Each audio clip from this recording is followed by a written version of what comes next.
Hello, let's take another trip back in time. BassMaster magazine.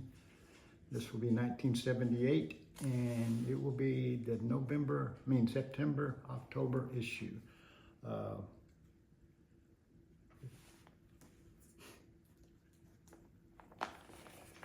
And the first thing is, again, it amuses me now, me looking back in time, at how quickly everybody turns you into an expert because you win one or two tournaments. And even though, relatively speaking, I'm still pretty young. I'm a long ways from learning, everything. And now I'm 78 and I still haven't learned everything. So, but at the same time, I like to kind of re-look at some of this stuff just to see if I was egotistically thinking I knew it also. I was qualified to teach another angler how to fish.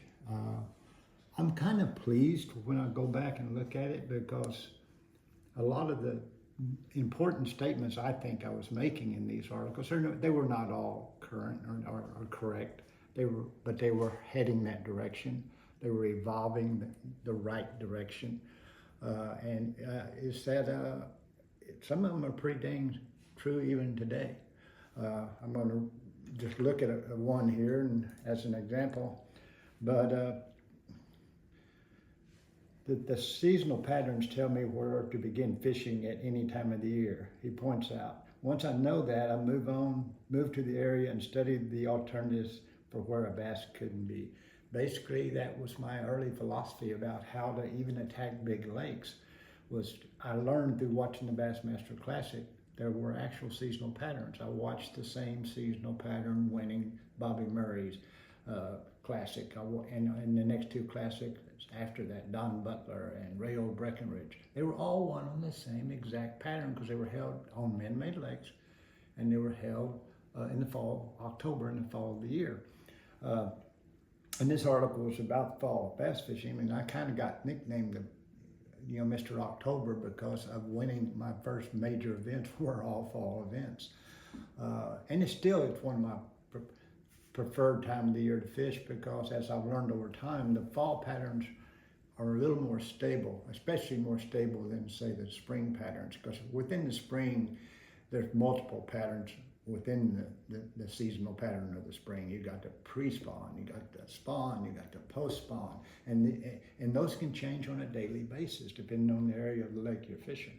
So it's again, we're learning new things, but some of the old ideals and the old approaches are still very valid.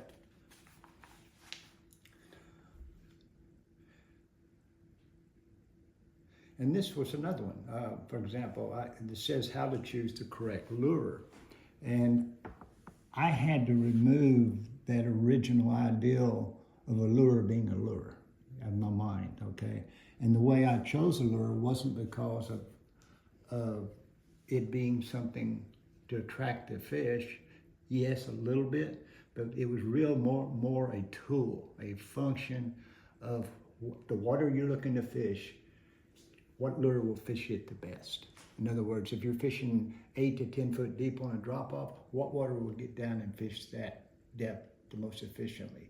If you're fishing, very, very clear water, what water will fish it the most efficiently? So my lure selection, even back, and this is again 1978, what lure was the best tool for the kind of water I was fixing to fish? Lily pads required a different tool. Hydrilla required a different tool. Toledo Bend and Rayburn with a lot of wood cover required a different tool to efficiently cover it. And then once you do start finding the fish, then you can adjust these other things that you may think are important. A lot of these things that you think are important may not be really, the fish may not really care, but you care. And your care, how much you care is where your confidence comes from. And that's as important as anything.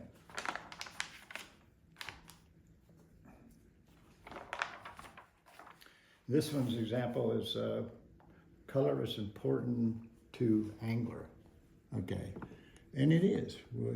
It's where I think we, historically, I don't know where that comes from. Is it something primal? Where does that come from that we do like colors? Even ancient people liked colors. You'd see them dressing up in very colorful, outfits when they were doing ceremonies and things like that. So we were given the ability to see colors, and there must be reasons for that. I know, selecting colors, I was guiding for 15 years, that I noticed when anglers put on certain baits, and especially certain colors, I could immediately feel their energy go up or down. Okay, and my dad was he had his favorite colors, and when he'd tie them on, his energy would turn positive so quickly. Versus if Dad come on, put on this bait, his energy would kind of go in the toilet, and he'd just start daydreaming. So, if no other reason, maybe the scientific reason that colors are important really has to do with understanding what sense is dominating the fish to that lure. And then you can follow the old trout match to hatch theory. But remember, trout are in very clear water. Their dominant sense in clear water is sight. Well, it's true with bass. If you're fishing very clear water, then color will need to be more natural, in my opinion. But there are even exceptions to that.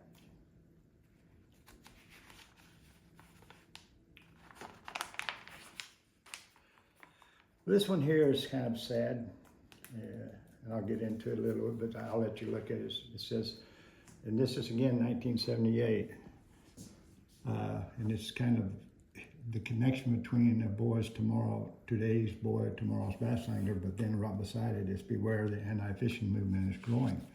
And it was, I remember that. I remember PETA getting involved and a lot of other groups that were basically saying, any activity where man is reacting to a natural creature is not good.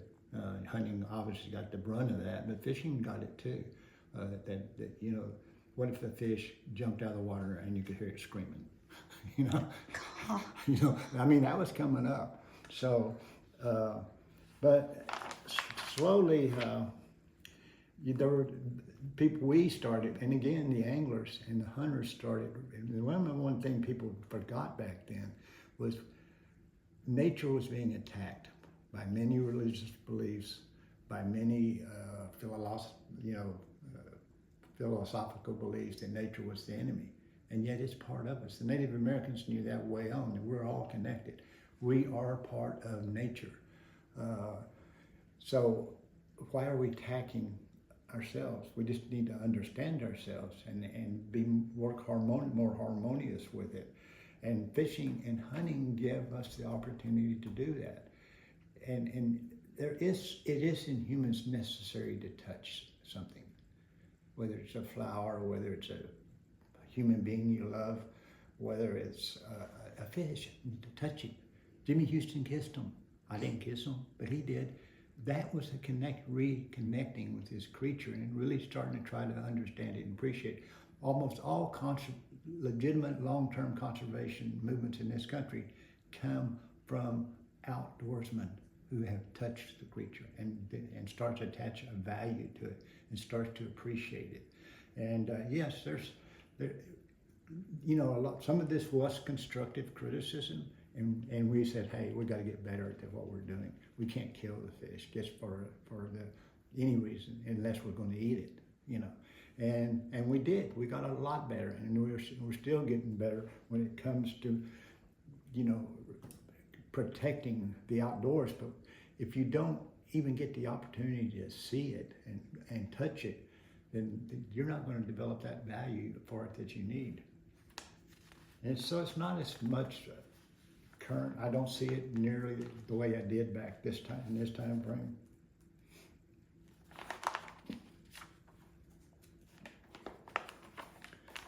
And here's me at the Chaffalaya River Basin, the largest hardwood swamp in the United States.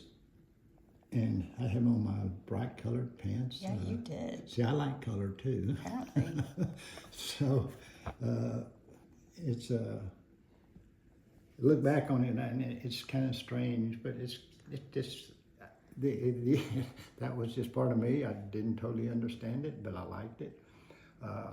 You know, I wanted to be that pretty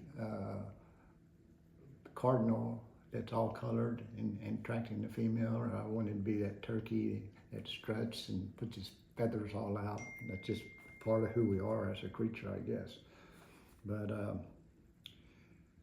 but anyway, this was actually the Bass Champs I won in 1977 was at Percy Priest. This was the next Bass Champs tournament. It was held at the Chaffalay River Basin. And I ended up, I think, taking the lead the first day. And Larry Nixon, I had beat in the previous classic in 1977 by like 1 pound. And I really grew to like Larry. I got him his first boat sponsor, you know, with Glastron Boat Company. And so I told him where I was catching my fish, and I told him there's another lake just like it in the basin that but you had to fight alligators and snakes to get in these places. They weren't on the main river channel. So I mean, it was an adventure every day. You went in the morning, you went in those places because they'd be hanging or dropping off the bank, because these little entrances into them weren't no bigger than a car, and sometimes they'd have brush over top of them and trees over them. And then you get into these big lakes that had full of cypress trees, and that was where that stable water was, where we ended up catching them, the fish. Larry ended up winning it, and in that lake that I told him to go into, you know, did very well. I had one other interesting thing. Here's again the aluminum boats that we were fishing out of, like the previous Bass Champs tournament, and we had volunteers picking us up and driving us back to I think it was Lafayette, to where we were weighing in. Could be had that part wrong, but it was still close. Chaffalay is a gigantic, incredible body of water. It's been touched a lot by man, but it's still been preserved. Some of the most giant cypress trees, you know, I've ever seen were there. And on the way back, they picked me up, and they would pick us up at the ramp and truck us back to the auditorium to weigh in. And we're heading back to the auditorium, and I'm sitting there, and all of a sudden I look over and I see my boat passing us. I go, because naturally I go, and we're in a 4-lane highway, 2 lanes here, medium, and another 2 lanes coming this way, and I watch it go down through the medium, up between 2 cars, and the other side, then go up in the grass. And you know what I'm watching? I'm watching my live well lid fly open, and water splash out. I'm looking to see if any fish will fly out. So again, but the ball that maybe we don't check this often enough, but the ball on the trailer actually broke off, and it was still inside the trailer hitch of the trailer.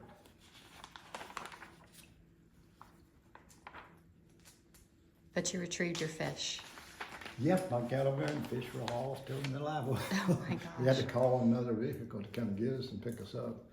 And Larry won it, and I ended up 6th.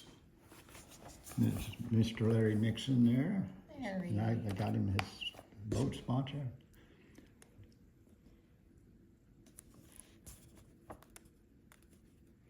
You're 6th, Larry was 1st. Yeah. Sonny Viola was in the body of water with me. Is there anybody else in that top 10 with a name people would recognize? Oh yeah, there's Bobby Murray won the first classic, was in it. Remember, the Chaffalay was I guess the top 10 bass anglers in the standing, and then the top 10 out of the BASS Federation guys. Okay. So there's about 20 of us, and trying to look at us. Bo Dowden was in it, and John Powell. But a lot of the Billy Phillips from Jackson, Tennessee was a Bass Nations guy. And they did pretty well in this event. So it was a fun event. It was. I think this was the last year they did it, though, if I remember correctly. BassMaster's opinion poll. How did the top bass pros stand on the question, should you stand or sit in and to fish in bass boats. What was the consensus? Since it was probably done, it was probably 50-50. I didn't read, I do know that the only thing that the people were worried about was, you know, taking a header first face over the side, standing in, which I did quite often. I don't know, I don't think my dives were Olympic style, but the gives head first, you know. And the thing was, when you're going through the air, it's like anything like that, everything slows down. And you're going, oh. And the only thing usually though, you hit something, you're hoping you don't land on what you hit. A stump sticking up or something like that, because then it could turn a little worse than just getting wet.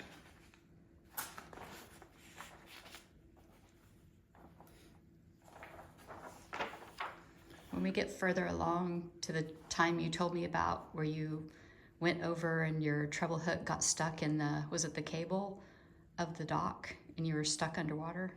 Got to remember to tell that story when we get there. Okay. As terrible as it is.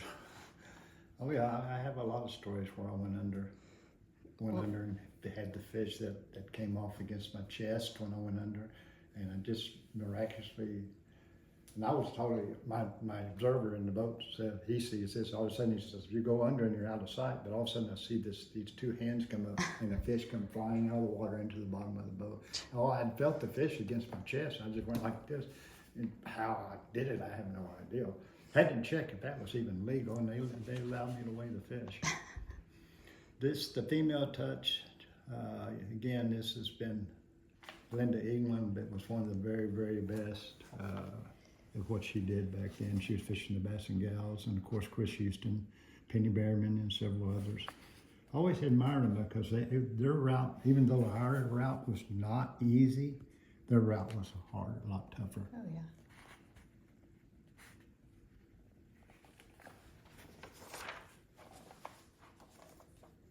And still is.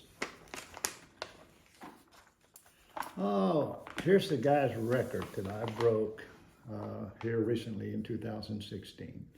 Shorty Evans from Houston, Missouri. And he deserved the name Shorty. He was about 3.5 feet tall. I'm joking, but he wasn't very tall. And he was an undertaker in Houston, Missouri. And but he was really ahead of his time. He was one of those guys that fished big baits before a lot of guys fished big baits. But anyway, he became the oldest angler to ever win one of the top level BASS tournaments. And he was in his 60s. I'm trying to look here exactly how old he was. But when I was won in 2016, I became the oldest angler. I took Shorty's honor there away.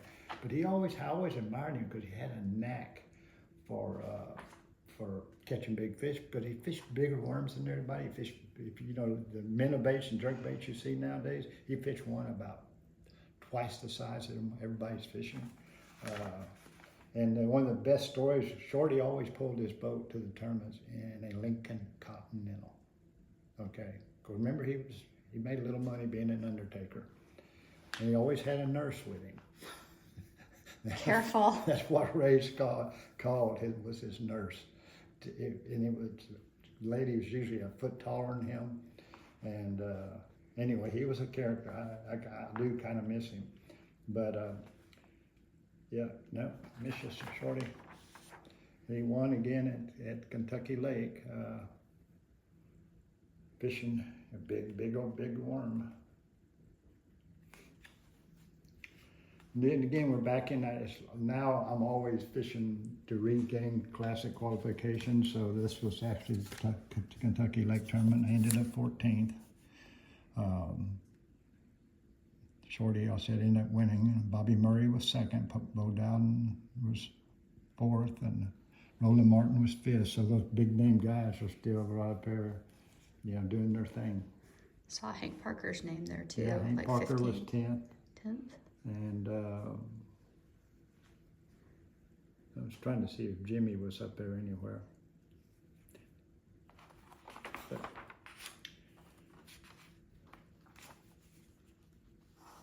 There's one of my old bosses. Seriously? That was, yeah, Jerry Myers. He was president of Skeeter Boats. Oh. That was after I lost the Glastron deal and didn't have a sponsor for a couple of years. He recruited me, and I appreciate it. And there's Mr. Fred Young. I still have one of those baits in my collection. I think that's one of the original Big O's square bills. I was fortunate enough to draw him on Kentucky Lake, and he actually gave me the best tip I was ever given about fishing in a big square bill, and it was fish as fast as you could. I mean, he would turn a reel handle so fast, I just couldn't believe how fast he was turning. Admittedly, back then it was a 5 to 1 gear ratio, but still, golly, how fast. And it did. He just said, the faster you reel these big ones, the better they'll eat it. And he was right. If it's really slow, they'll bump it and come up to it, but I think they kind of recognize it because of its size. But boy, when you burn it, they just gorge it. I think we have those in here, do we? Nope. If it is, it's on the lamp there, hanging. Nope. But I have one just like that still. He gave me 2 and one got stolen out of my tackle. Maybe it's in your little lure museum. It is. It's been in your office. My winning lure deal. And, well, that concludes Back in Time, 1978, September, October.